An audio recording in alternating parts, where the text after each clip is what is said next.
نواز شریف منگل کو بیرون ملک روانگی کے لیے تیار، ایئر ایمبولینس کا انتظار۔ ترجمان نون لیگ مریم اورنگزیب کہتی ہیں ڈاکٹرز نے آج پھر نواز شریف کا تفصیلی معائنہ کیا، سفر کے قابل بنانے کے لیے اسٹیرائڈز کی ہائی ڈوز دینے کا عمل جاری ہے۔ ڈاکٹر عدنان نے کہا کہ ایئر ایمبولینس جلد پاکستان پہنچ رہی ہے، نواز شریف کی روانگی حالت بہتر ہونے سے مشروط ہے۔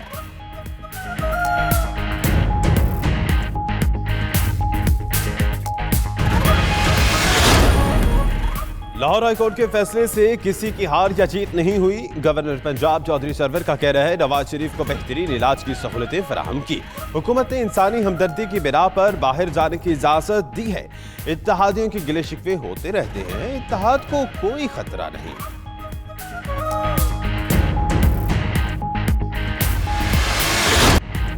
ڈیل ہوئی ہے اور نہ ہی ڈھیل، عدالت نے دونوں پارٹیوں کی عزت کو بحال رکھا ہے۔ شیخ رشید کہتے ہیں عمران خان کی جان بھی عزت و آبرو کے ساتھ چھوٹ گئی، سٹاک ایکسچینج کی طرح نواز شریف کے پلیٹلیٹس اوپر نیچے جا رہے تھے۔ نواز شریف خاندان کنجوس ہے، یہ سمجھتے ہیں کفن کے ساتھ جیبیں لگی ہیں، 15 جنوری تک حالات بہتر ہو جائیں گے۔ فضل الرحمان نے اچھا کیا جو واپس چلے گئے۔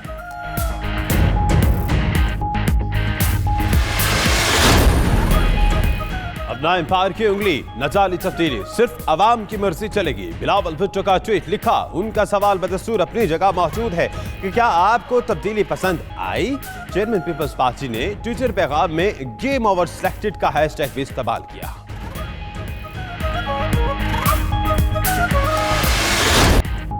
سبزیوں کے مہنگے دام، غریب عوام ہانڈی بھرانے کے لیے پریشان۔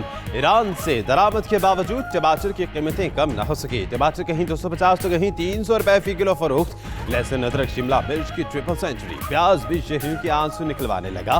اتوار بازار بھی غریب کی پہنچ سے باہر۔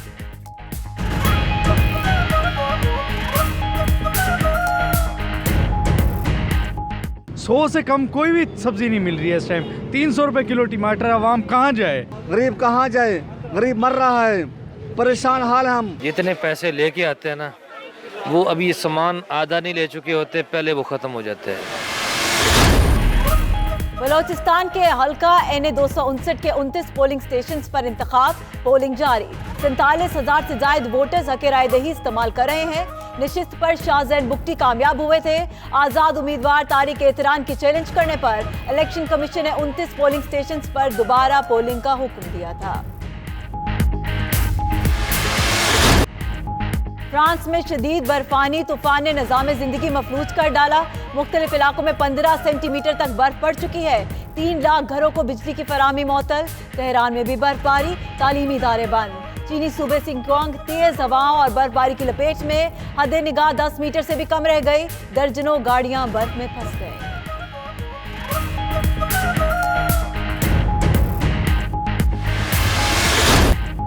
مظفر گڑھ میں تھل ڈیزرٹ ویلی میں دلچسپ مقابلے کے بعد آصف فضل نے میدان مار لیا، 2 گھنٹے 13 منٹ 43 سیکنڈ میں فاصلہ طے کیا، 1 سیکنڈ کے فرق سے زین محمود کی دوسری پوزیشن۔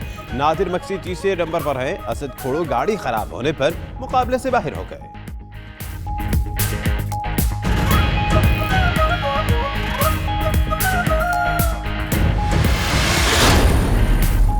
پاکستان کرکٹ ٹیم کا دورہ ہے آسٹریلیا، قومی ٹیم پہلے ٹیسٹ میچ کے لیے پرتھ سے برسبن پہنچ گئی۔ شاہین کل سے پریکٹس کا آغاز کریں گے، پہلا میچ 21 نومبر کو کھیلا جائے گا۔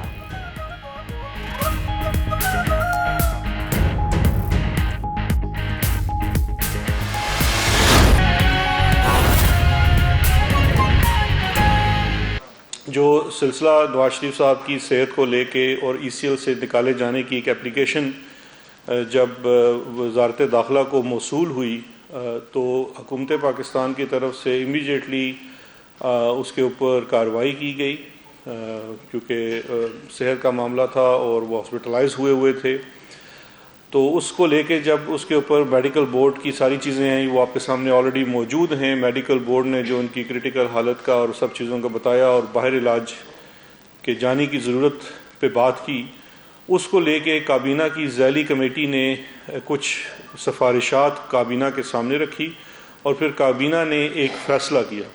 میں یاد دہانی کے لیے وہ فیصلہ دہرا دیتا ہوں تاکہ اس فیصلے کی نظر میں دیکھا جائے کہ لاہور ہائی کورٹ کا کل شارٹ آرڈر کیا تھا۔ फैसले के 4 बुनियादी नुकात थे। सबसे पहले तो अहम चीज़ ये जानना ज़रूरी है या इसको याद करना ज़रूरी है कि सज़ा याफ्ता मुजरिम को पाकिस्तान के कानून के मुताबिक, जो ECL का कानून है 1981 का और 2010 के जो उसके रूल्स हैं, उनके मुताबिक सज़ा याफ्ता शख्स का नाम ECL से नहीं निकाला जा सकता। लेकिन ह्यूमैनिटेरियन ग्राउंड्स के ऊपर उनकी सेहत को मद्देनज़र रखते हुए वन टाइम परमिशन का एक इसके अंदर चीज़ मौजूद थी, और वन टाइम परमिशन जो है वो एक स्पेसिफिक पर्पस के लिए थी, और वो स्पेसिफिक पर्पस जो था वो उनके इलाज के लिए था, जैसा कि मेडिकल बोर्ड ने डिटरमिन किया। उसको मद्देनज़र रखते हुए काबीना का जो फैसला था वो उसके अंदर 4 अहम नुकात थे। पहला नुक्ता था कि इनको वन टाइम परमिशन दी जाए क्योंकि ECL से नाम नहीं निकाला जा सकता एज़ पर लॉ। दूसरा ये है कि वो one time permission specific time और पर्पस के लिए होगी, यानी कि 4 हफ्तों के लिए होगी, और वो इलाज कराने के लिए जाएंगे। और तीसरा उसका नुक्ता है कि इलाज के ख़त्म होते ही और या सेहत याब होते ही वो पाकिस्तान वापस आएंगे और अपने चलने वाले मुकदमात का और हासिल शुदा सज़ा के ऊपर वो वापस जेल जाएंगे। और आखिरी चीज़ थी इसके अंदर ये इंश्योर करना कि वो उनकी वापसी पाकिस्तान होगी, क्योंकि उनकी वापसी जो है किसी भी बंदे को जब आप ECL से निकालते हैं और स्पेशली उसको सज़ा हो चुकी हो, तो ये हुकूमत पे और किसी भी इदारे के ऊपर लाजम है कि ये इंश्योर करे ये वापस आए। यहाँ पे मैं ये भी जिक्र करना ज़रूरी समझता हूँ कि ये स्पेसिफिक पर्पस होता है हर शख्स के चीज़ को, उसके माजी को सामने रख के।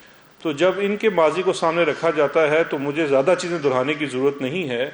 माजी में कितनी दफ़ा इन्होंने वादा खिलाफ़ी की वो भी हमारे सामने मौजूद है।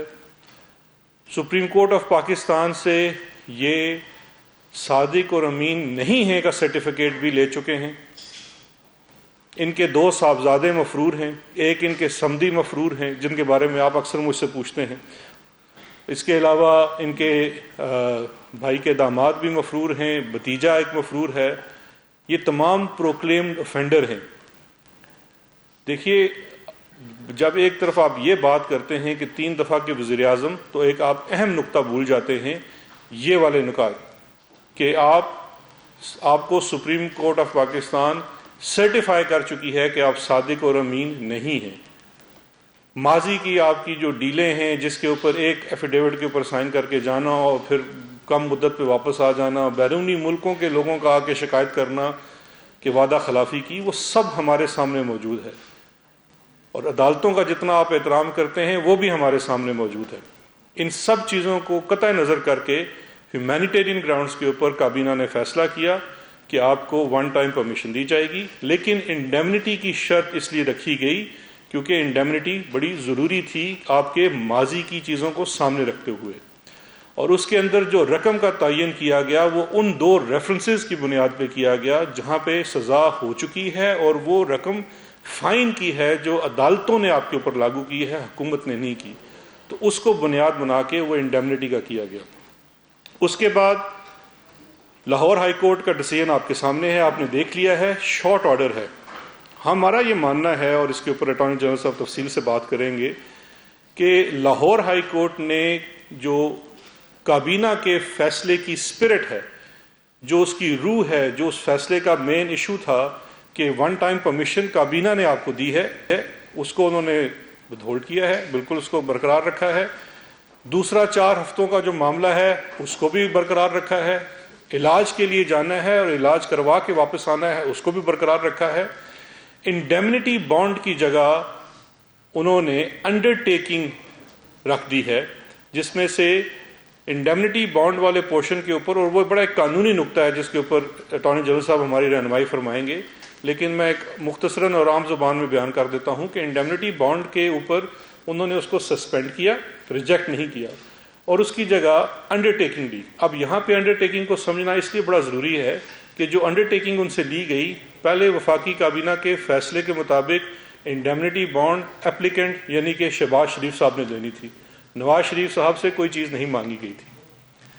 लाहौर हाई कोर्ट ने दोनों से, जो एप्लीकेंट थे वहाँ भी शहबाज शरीफ दरख्वास्त गुजार थे, लेकिन इसके साथ साथ जो शख्स जा रहा है इलाज के लिए उससे भी अंडरटेकिंग ली اور دونوں کی انڈرٹیکنگ کے اندر یہ شیورٹی لی گئی کہ وہ واپس آئیں گے، اور شہباز شریف صاحب کے اوپر کچھ مزید شرطیں بھی ان انڈرٹیکنگز کے اوپر لگائی گئی۔ یہاں بڑا ایک بنیادی سا فرق ہے، اور اٹارنی جنرل صاحب اس کے اوپر مزید روشنی ڈالیں گے، لیکن جو انڈیمنٹی بانڈ ہے اس کی اگر ہم کل یہ واپس نہیں آتے تو اس کی انفنٹ کے لیے سول پروسیجر اور سول کورٹس کا ہمیں سہارا لینا پڑنا تھا، لیکن ہم سمجھتے ہیں کہ لاہور ہائی کورٹ نے تو اس کے اوپر spirit of the cabinet decision کو مد نظر رکھتے ہوئے کہ ان کو باؤنڈ کیا جائے واپس آئیں، کیونکہ ماضی میں یہ واپس نہیں آتے رہے اور ماضی میں یہ وعدہ خلافی بھی کرتے رہے ہیں، اس لیے ان سے انڈرٹیکنگ لے لی ہے جو کہ انہوں نے لاہور ہائی کورٹ میں دی ہے۔